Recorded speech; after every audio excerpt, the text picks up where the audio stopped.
हार्दिक प्रणाम।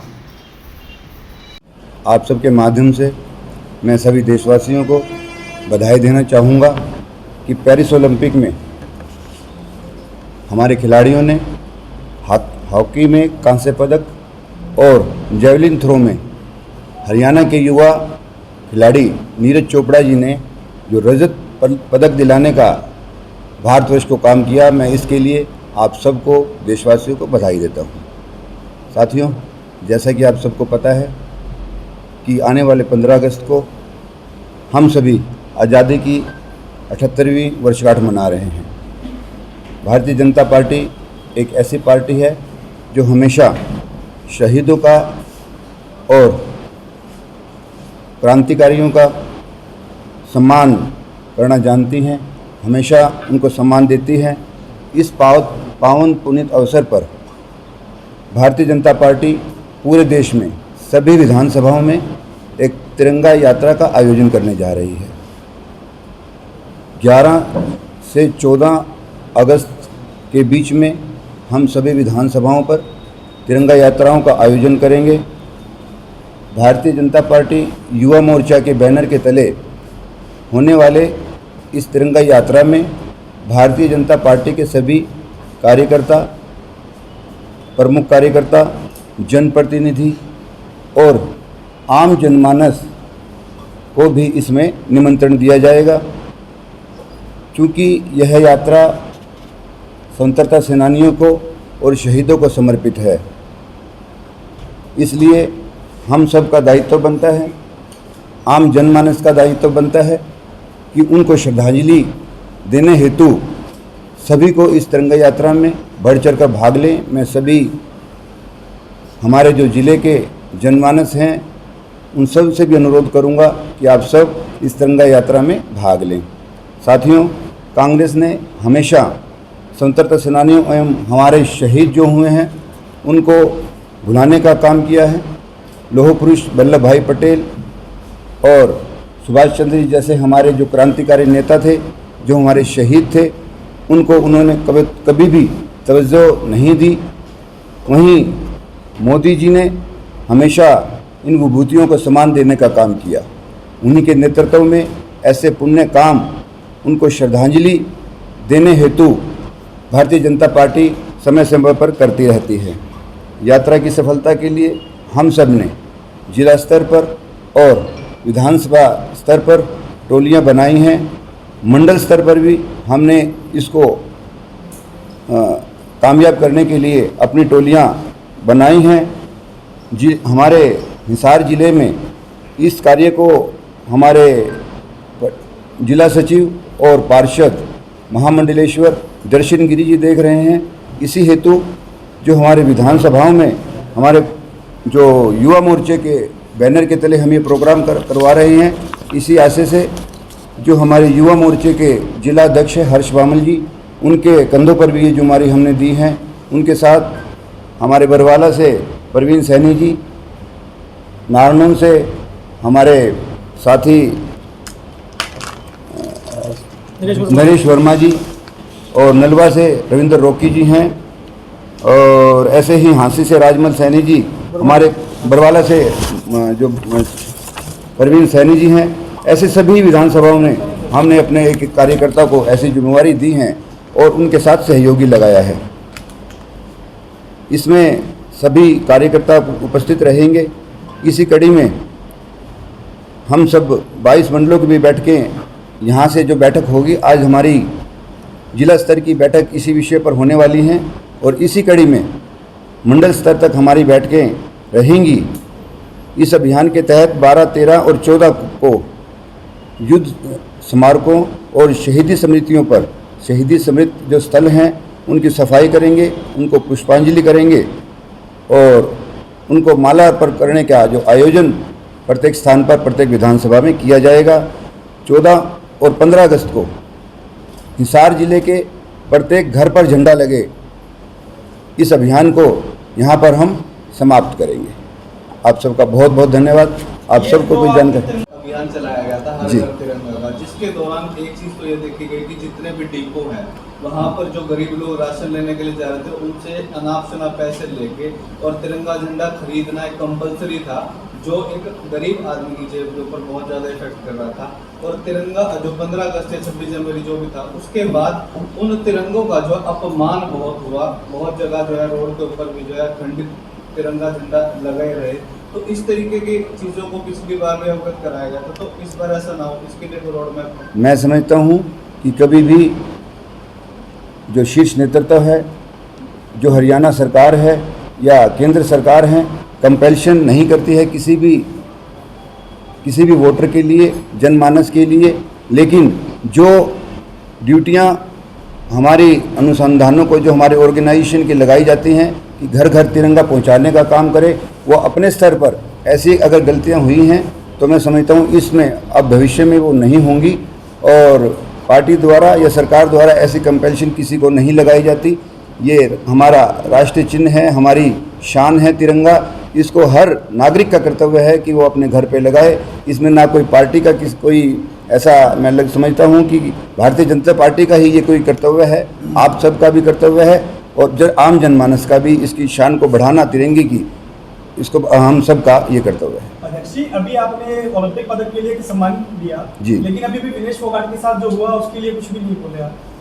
नहीं, विनेश फोगाट के लिए जो हुआ मैं समझता हूँ कि इसके लिए आप सब बधाई के पात्र है कि एक बार उनको डिस्क्वालीफाई करने के बाद भी जो उन्हें पदक मिला वो हम सब की दुआओं और जो माननीय नरेंद्र मोदी जी की जो प्रतिष्ठा है पूरे विश्व में, उसको एक अहम रोल उन्होंने निभाया।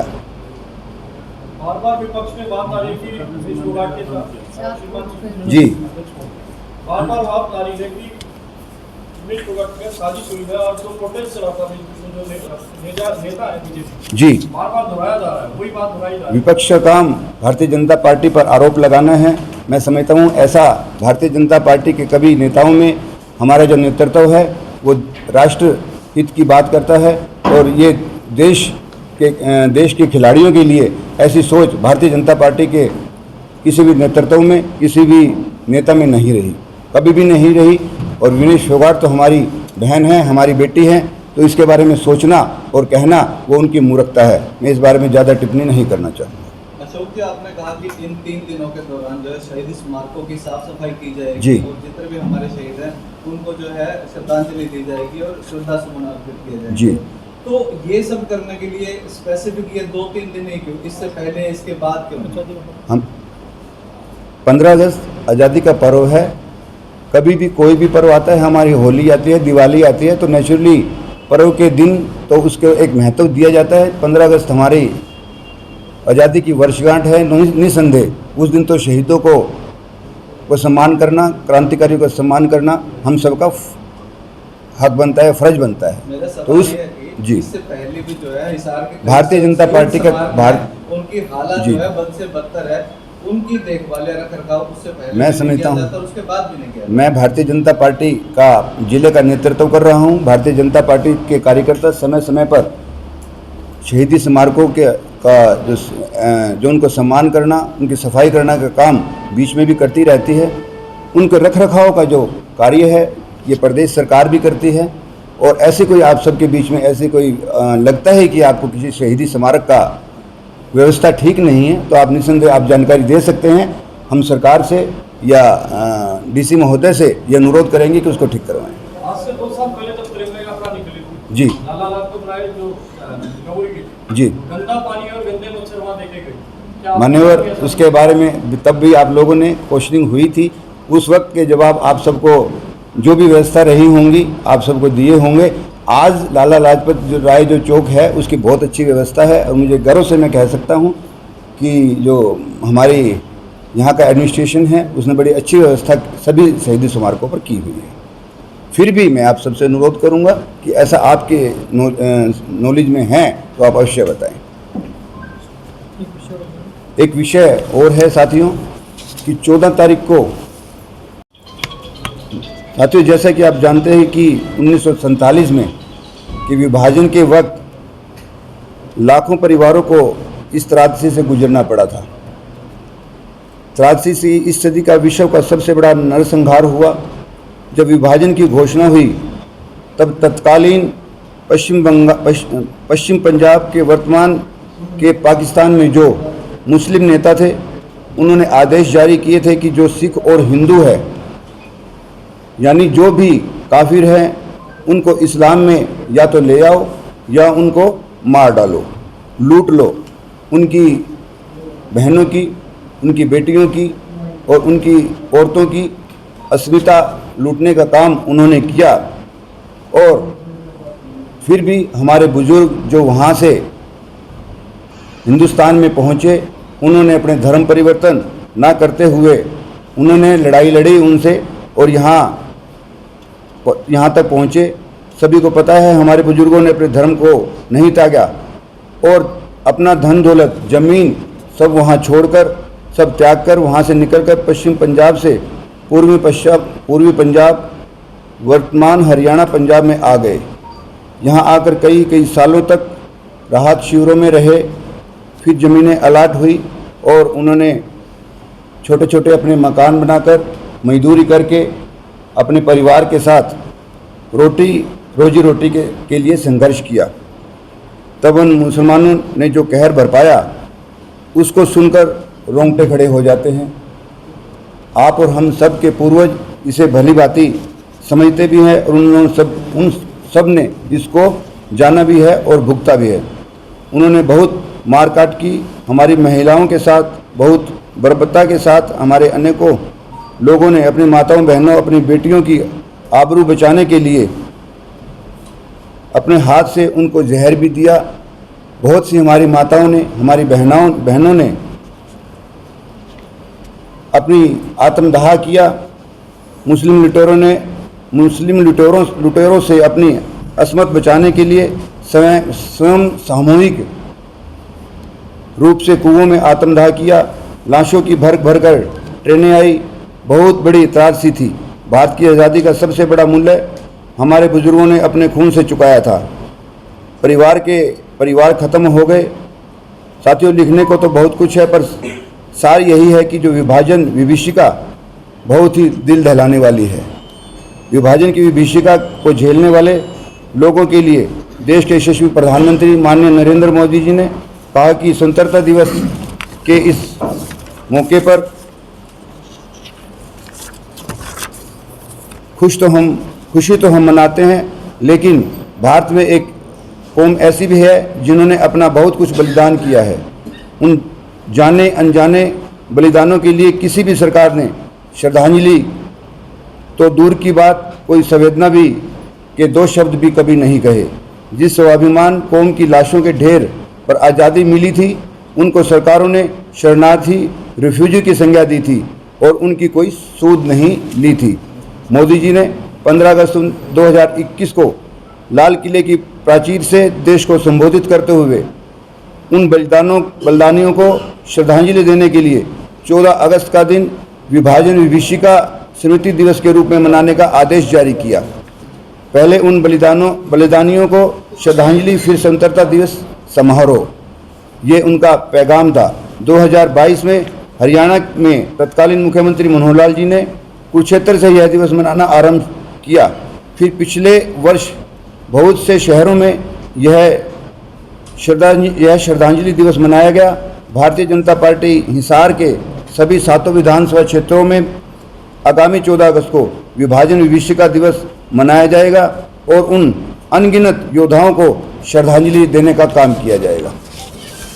आप सबका एक ही कौम आई थी जो आपने जिक्र किया, कौम की तो कोई बात ही नहीं हुई। नहीं, जो भी वहाँ से आया सबको शरणार्थी कहा गया। एक बिरादरी को नहीं कहा गया, सबको ही शरणार्थी कहा गया, सबको ही कैंपों में रुकवाया गया। उसमें ऐसी कोई बात नहीं आई कि वो कौम थी, वो कौम थी या वो कौम थी। ये हो सकता है कि एक कौम के सदस्य ज़्यादा रहे हों, लेकिन शरणार्थी शिविरों में सभी कौमों को रुकवाया गया था और सबको ही शरणार्थी की संज्ञा दी गई थी।